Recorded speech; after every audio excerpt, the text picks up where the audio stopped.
La Butaca de Groucho. Bienvenidos a La Butaca de Groucho, vuestro podcast de cine y mucho más.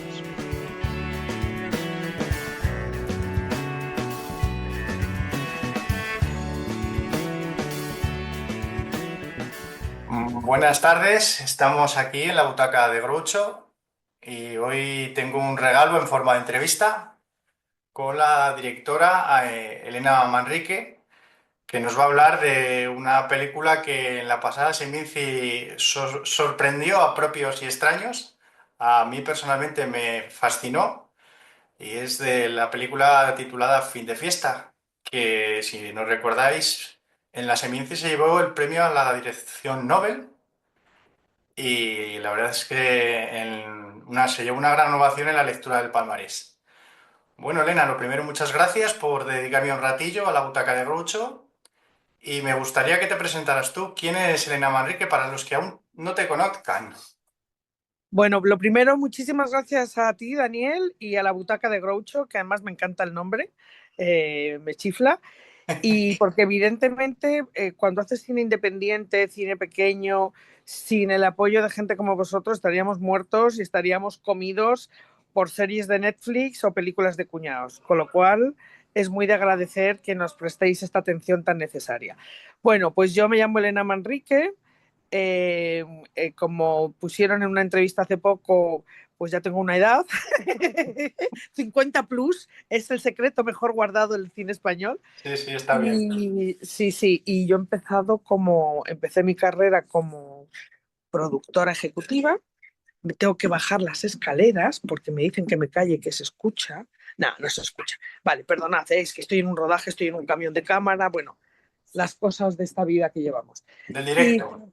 sí, como os decía, empecé mi carrera hace mucho tiempo como, bueno, pues nunca me llevó a terminar siendo productora ejecutiva. Empecé hace 1000 años, como empezamos todos un poco, haciendo cortos. Claro, tú cuando haces cortos, yo en ese momento no tenía muy claro lo que quería hacer. Dentro sabía muy clarísimo que quería hacer cine, pero la vida me fue llevando por producción y terminé pues de productora ejecutiva, algo que he disfrutado mucho porque he hecho películas muy importantes como El laberinto del fauno, El orfanato, Celda 211. Años después hice Kiki. Pude participar en alguna coproducción como La vida de Adele, que esto siempre me gusta Sí. contarlo porque es una cosa muy especial, aunque era una cosa muy pequeñita lo que yo hice ahí, porque era una coproducción al 10% y básicamente lo que hice fueron papeles, pero en cualquier caso, pues es una película de la que estoy muy orgullosa de haber participado. Y bueno, pues al final, y yo mientras tanto iba haciendo mis cortos, que casi siempre eran cosas un poco experimentales, un poco libres, porque como yo hacía ese trabajo tan serio, pues yo cuando hacía cosas mías como autora necesitaba sentirme muy libre. Hasta que en el 2014 apareció este proyecto que se llamó Little Secret Film, que un grupo de 10 cineastas un poco se hizo un manifiesto, como el manifiesto Dogma. Ujú. Nosotros fuimos como el Dogma a la española y entonces ahí participó pues Jordi Costa, Alex Mendívil, Carlo Padial, Jimena Sabadú. O sea, en esa primera edición participamos 10 cineastas, que era un proyecto pues con unas normas, porque había un manifiesto, pues tenía que durar 60 minutos, autofinanciado, no más de 10 personas de equipo y tal. Y bueno, pues ahí hice una película de 60 minutos, en realidad 58, vamos a ser justos, porque no me llegó ni para que llegara a 60. Pero bueno, fue muy divertido porque claro, como en todos los manifestos y en todos los dogmas, hasta en eso, digamos que fuimos muy fieles a los originales, que fueron los daneses. Y es que ellos inventaban un dogma con unas reglas que luego no las cumplían. Qué Pues nosotros interesante. también. Nosotros, pero luego tú al final de cada rodaje, tú hacías, y en eso sí que fuimos muy honestos, tú hacías una declaración de lo que habías hecho de acuerdo al manifiesto y no de acuerdo, ¿no? O sea que en ese sentido, pues la verdad que fue muy interesante hacer eso.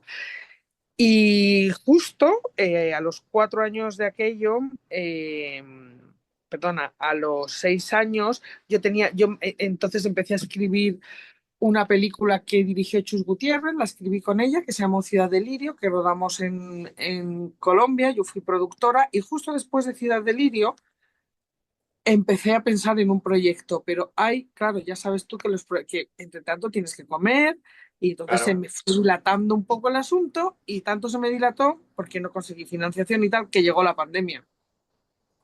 Entonces yo justo me pilló la pandemia pues recién separada, eh, ya sabes tú lo que significa esto, bueno, si no Sí, lo sabes te lo puedes sí, imaginar, sí, me lo pues imagino. empiezas y la verdad para mí fue estupendo porque conseguí centrarme y a mí ya la historia que estaba preparando antes ya no me interesaba, yo había cambiado. No quería hacer esa historia, era otra persona. Y entonces durante la pandemia escribí este guión y tuve la suerte que Belén Atienza, que hace esas cositas tan pequeñitas como La Sociedad de la Nieve, Lo Imposible y esas Sí, cosas, ya sí. sabes, muy pequeñitas, Sí, pequeñas, pequeñas. muy pequeñas, porque yo con ella había trabajado hacía años, pues tuve la suerte que Belén se interesara por el proyecto. Y digo tuve la suerte porque Belén siempre está ocupadísima y como todo el mundo se había parado, pues me estuvo acompañando en toda la tarea de escribir el guión. Ella, de alguna manera, yo le mandaba los deberes por explicarlo de una forma así simple. Y nada, cuando acabó la pandemia tenía una primera versión de guión. Y una vez que eso fue así, pues bueno, ya sabes que el cine tarda en financiarse. Desde esa primera versión hasta que la rodé en el 2023, Ajá.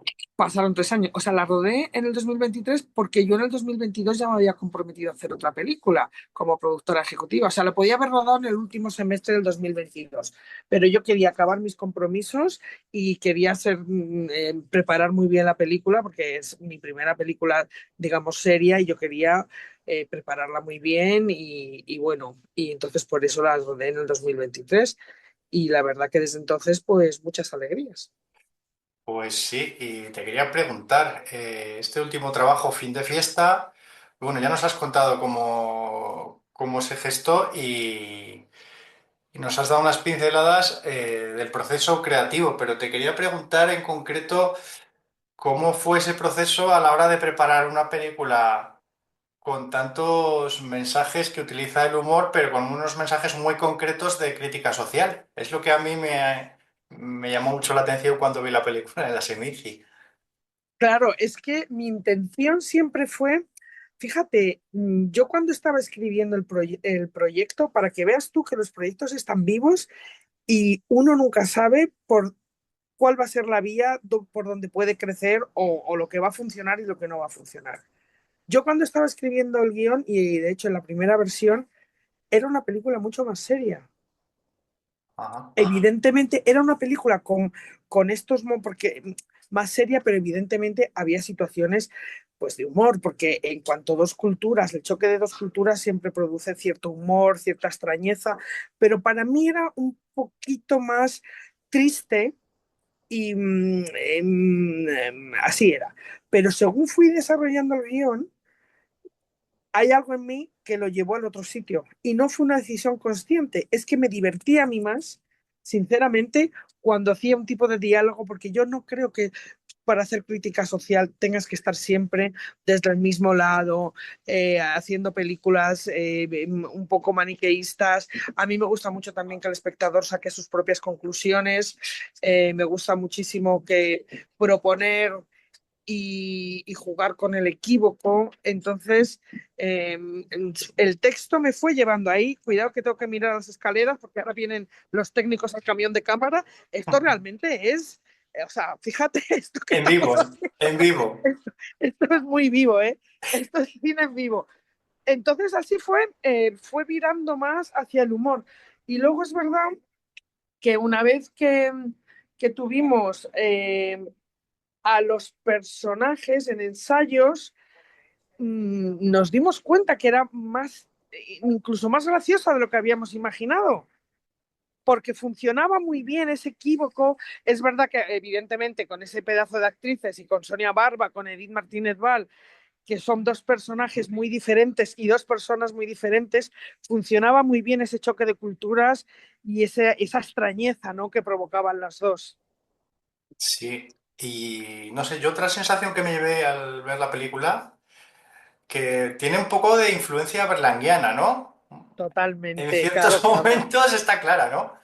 Sí, sí, sí, sí. Bueno, aparte que en cuanto sacas un guardia civil con tricornio, ya ves a Berlanga.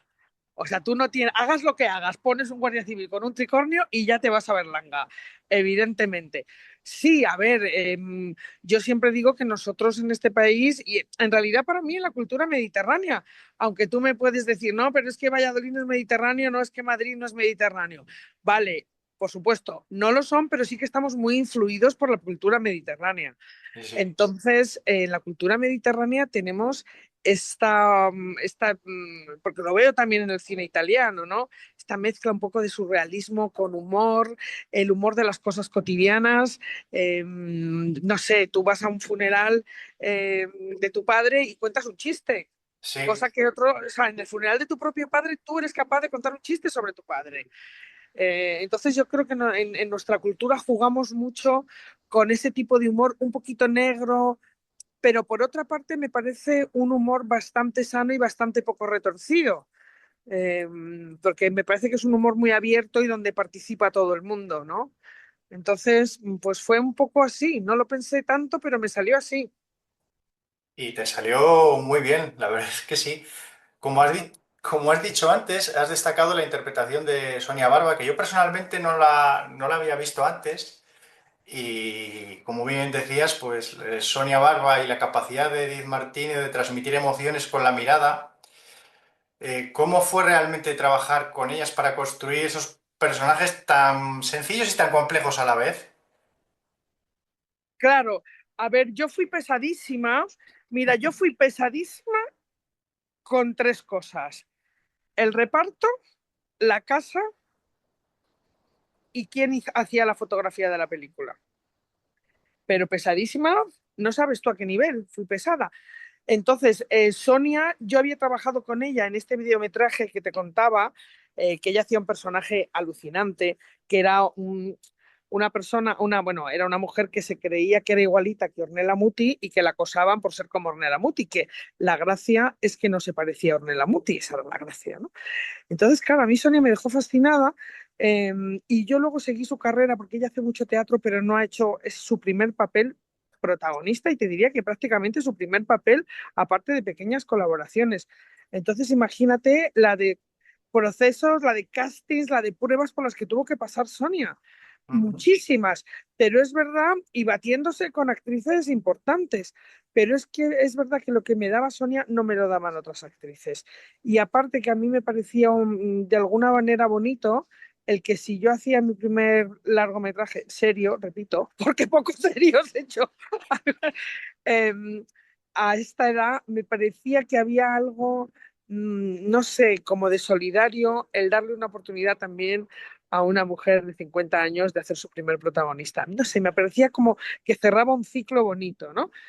Y ya te digo que es que Sonia se lo ganó, porque el primer día que vino a la prueba yo le dije, es muy difícil que tú hagas la protagonista, pero yo te prometo que te doy por lo menos una de las amigas. Pero es que fue superando pruebas, superando pruebas, superando pruebas, y hasta los propios productores me reconocían que era la que daba algo muy diferente, porque además Sonia es una mujer, ella toca instrumentos, es una mujer muy elegante, Sí, funciona muy bien, elegante sin ser impostada, que por cierto es de Palencia, no te lo pierdas. sí, sí, lo sé, lo sé, lo sé.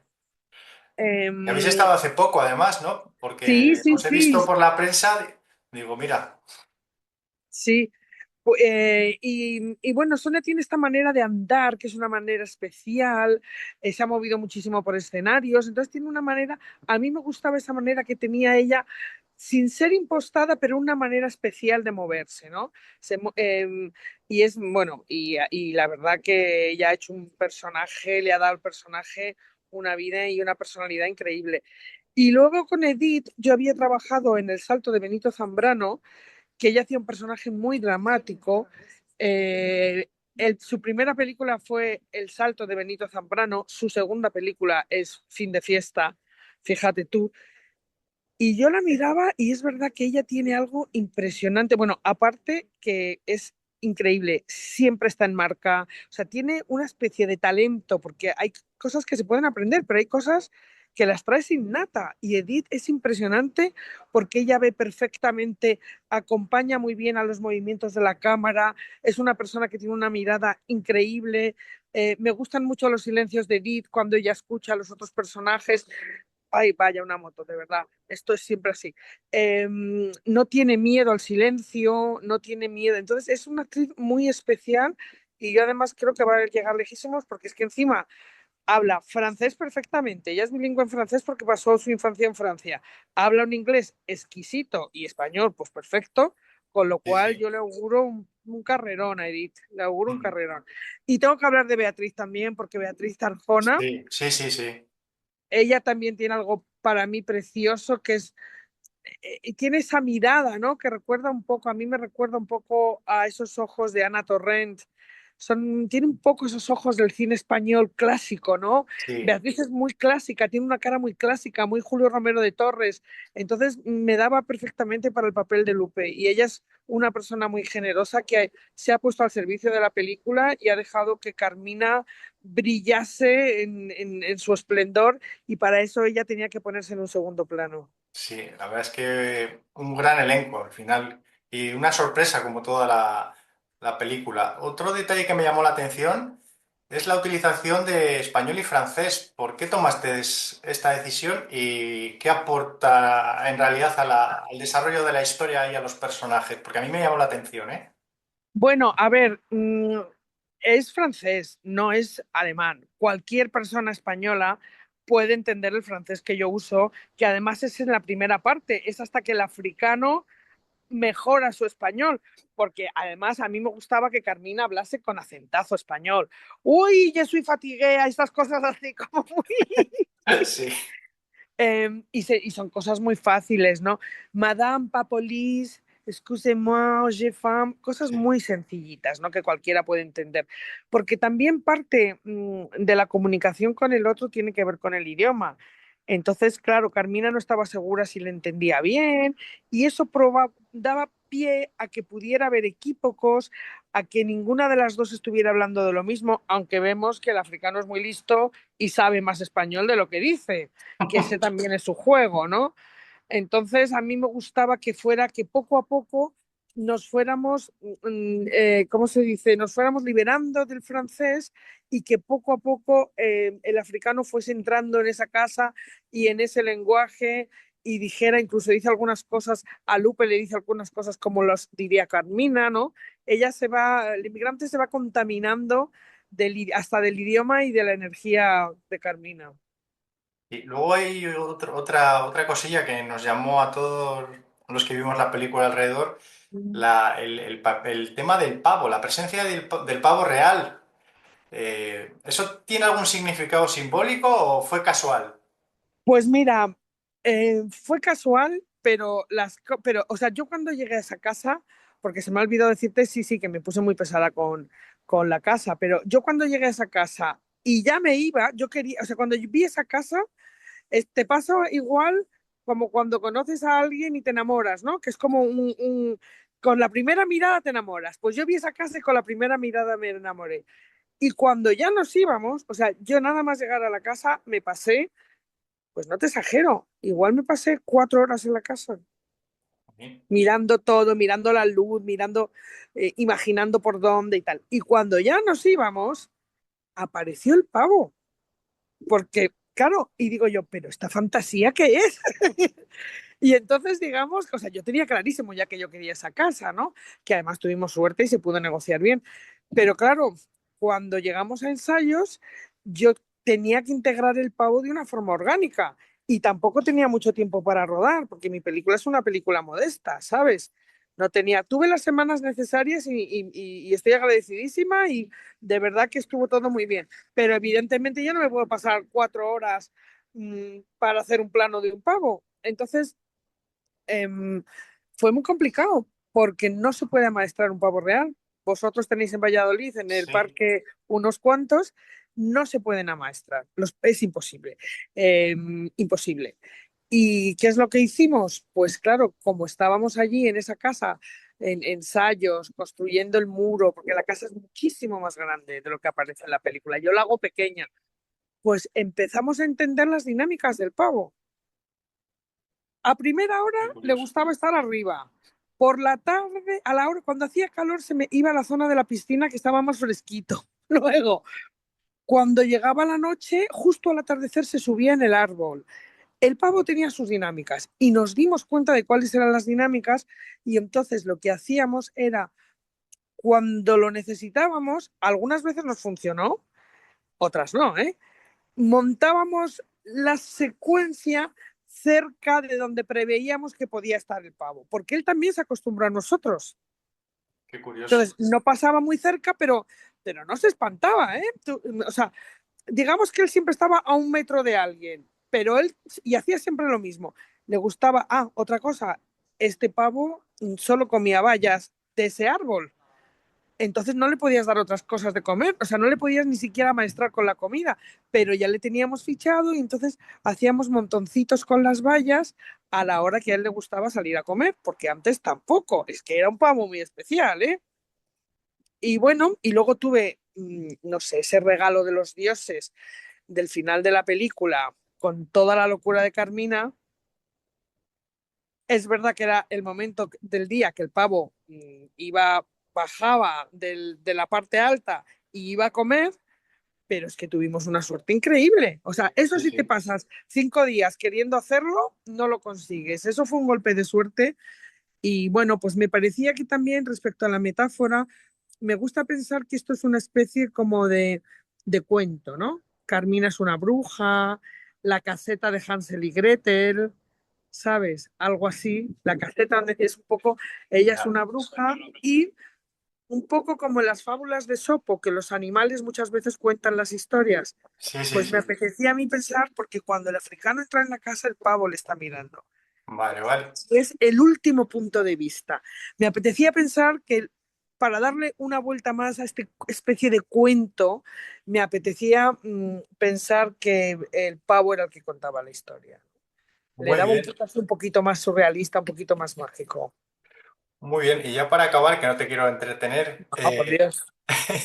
¿cuáles son los géneros en los que te sientes más cómoda y tus próximos proyectos que vamos a poder disfrutar?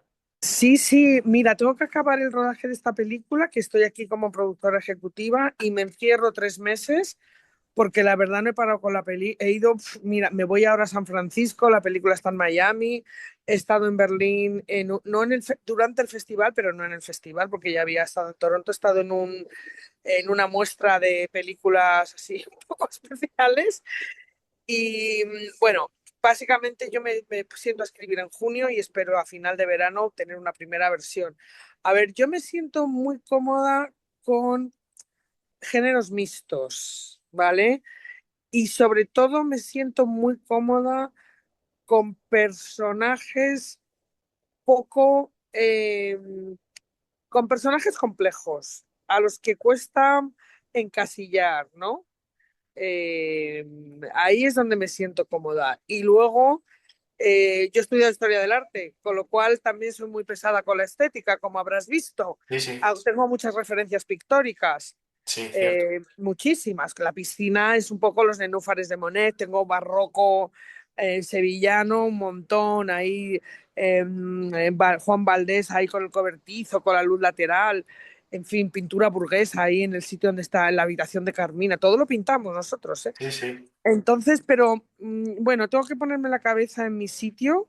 Ahora no puedo hacerlo porque ya sabes que para escribir necesitas un grado de concentración y de soledad que ahora no lo he conseguido, pero espero a partir de junio, tengo una historia en mente. Bueno, vamos a ver dónde me llevan. Vamos a ver dónde me llevan.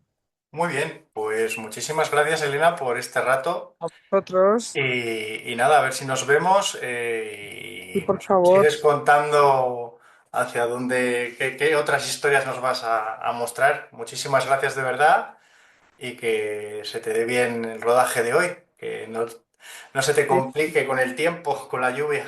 Bueno, en fin, llevamos 15 días remojados, pero bueno, ¿qué le vamos a hacer? Es parte del juego. Sí. Daniel, muchísimas gracias, amigos de la butaca de Groucho, que se está muy a gustito en esta butaca. Muchas gracias. Muy bien, muchas gracias, Elena. Un beso. Un abrazo. Chao. Chao. Chao.